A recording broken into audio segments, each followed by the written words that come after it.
Guys अभी budget के दौरान अनाउंस किया गया कि 5 नदियों को जो है वो आपस में लिंक किया जाएगा। 5 रिवर लिंकिंग प्रोजेक्ट जो है वो उसका अनाउंसमेंट हुआ है यूनियन बजट के दौरान। तो union finance minister Nirmala Sitharaman ji ने प्रपोजल रखा एक ऐसे प्रोजेक्ट को जिसके तहत 5 नदियों को लिंक किया जाएगा इंडिया में। और बजट स्पीच के दौरान ये प्रपोजल सामने आया। जो रिवर्स आइडेंटिफाई की गई हैं लिंकिंग के लिए वो है गोदावरी कृष्णा पॉइंट 1, कृष्णा पेन्नार, पेन्नार कावेरी और दमन गंगा पिंजल और पार तापी नर्मदा। तो ये जो नदियां हैं गाइस, तो आप लोग के लिए एक टास्क है, इन नदियों की लोकेशन आपको फाइंड आउट करनी है कि ये नदी कहां पर है, कहां से ओरिजिन होती है, राइट, और कहां कहां पर मतलब किन किन स्टेट से होकर जो है वो गुजरती है। तो ये चीज आपको लिखना है। सेकेंडली आपको ये चीज लिखना है इस नदी की लेंथ जो है वो कितनी है, कितनी बड़ी ये नदी है। थर्ड चीज जो है वो आपको ये लिखना है जो कि काफी इंपॉर्टेंट चीज है कि इन नदियों की ट्राइब्यूटरीज कौन सी है, राइट। तो नीचे अभी पहले आप अपने पास पेन और पेपर लेकर जो है अपने पास नोट्स बना लो और उसके बाद फिर लिखने के बाद नीचे कमेंट बॉक्स पर भी या तो ये लिख देना कि सर रिवर लिंकिंग का टास्क जो है वो डन, राइट। तो मुझे पता लग जाएगा कि आपने ये टास्क जो है वो जो मैंने आपको दिया है वो आपने कंप्लीट कर लिया है, राइट। तो ये बहुत जरूरी होता है, ये छोटी छोटी चीजें होती हैं, बहुत जरूरी होती हैं। तो एक ब्रीफ ओवरव्यू मैं आपको बता देता हूं नदियों से रिलेटेड। तो कृष्णा नदी की बात करेंगे तो 4th लार्जेस्ट नदी है इंडिया के अंदर। महाबलेश्वर महाराष्ट्र से ये ओरिजिनेट होती है। महाराष्ट्र, कर्नाटक, तेलंगाना और आंध्र प्रदेश से होकर गुजरती है। कावेरी नदी की बात करें गाइस तो ये कोडागु से ओरिजिनेट होती है और कर्नाटक में बहती है और तमिलनाडु में बहती है। पन्ना नदी जो हम लोग को देखने को मिलती है ये ओरिजिनेट होती है चिक्काबल्लापुरा से, राइट, और ये कर्नाटक, तमिलनाडु और आंध्र प्रदेश से होती हुई बहती हुई निकलती है। गोदावरी नदी तीसरी लार्जेस्ट नदी है इंडिया के अंदर जो कि नासिक से ओरिजिनेट होती है, महाराष्ट्र में गुजरती है, तेलंगाना, आंध्र प्रदेश, छत्तीसगढ़, ओडिशा से गुजरती है।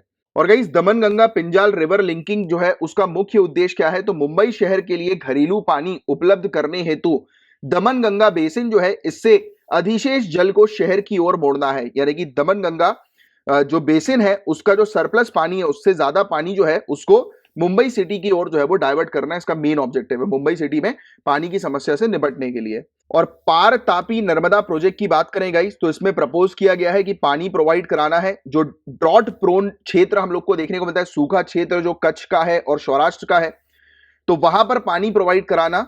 जो ज्यादा मात्रा में पानी हम लोग को देखने को मिलता है कि वेस्टर्न घाट का जो 7 रिजर्वायर है, 7 जलाशय जो वेस्टर्न घाट्स के हम लोग को देखने को मिलते हैं नॉर्थ महाराष्ट्र और साउथ गुजरात में, तो वहां से सरप्लस पानी जो है वो कच्छ और सौराष्ट्र क्षेत्र की तरफ लेकर जा रहा है। तो ये पार तापी नर्मदा प्रोजेक्ट है, राइट, कि कच्छ और सौराष्ट्र एरिया जो सूखा एरिया है वहां पर पानी जो है वो पहुंचाना, राइट। और इंटरलिंकिंग के बेनिफिट जो है वो क्या होते हैं गाइस, तो एक तो वाटर और फूड सिक्योरिटी को ये बढ़ावा देता है, जल और खाद्य सुरक्षा में वृद्धि लाता है, पानी का प्रॉपर यूटिलाइजेशन हो सकता है रिवर इंटरलिंकिंग प्रोजेक्ट के माध्यम से, एग्रीकल्चर को बूस्ट मिलता है, कृषि को बढ़ावा मिलता है, डिजास्टर जो होते हैं वो कम होते हैं, जैसे कि जहां पर भी फ्लड की प्रॉब्लम हो रही है तो आप फ्लड एक्सेस पानी को जो है वो डाइवर्ट कर दो, या जहां पर सूखा पानी है वहां पर पानी जो है वो पहुंचाओ, तो डिजास्टर मिटिगेशन होता है। ट्रांसपोर्टेशन को बूस्ट मिलता है क्योंकि इंटरलिंकिंग प्रोजेक्ट के तहत आप नेविगेशन का भी अच्छे से इस्तेमाल जो है वो कर सकते हो। बट इससे जुड़े कुछ कंसर्न्स हैं, कुछ इश्यूज हैं, कुछ विवाद, कुछ चिंताएं हैं। तो इंटरलिंकिंग ऑफ रिवर जो है गाइस ये बहुत एक्सपेंसिव प्रपोजल होता है, इसमें बहुत पैसा लगता है, इसमें बहुत भारी मात्रा में जमीन, फॉरेस्ट, बायोडाइवर्सिटी, रिवर्स, काफी सारे लोग का की जो आजीविका है, लाइवलीहुड है, वो अफेक्ट होती है।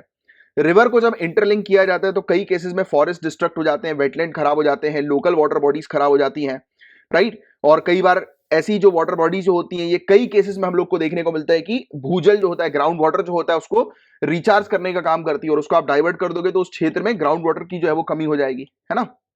एंड भारी मात्रा में लोगों को डिस्प्लेस किया जाता है, प्रोजेक्ट अब सेटअप होगा तो लोगों को शिफ्ट करना पड़ेगा, तो ये एक इशू है।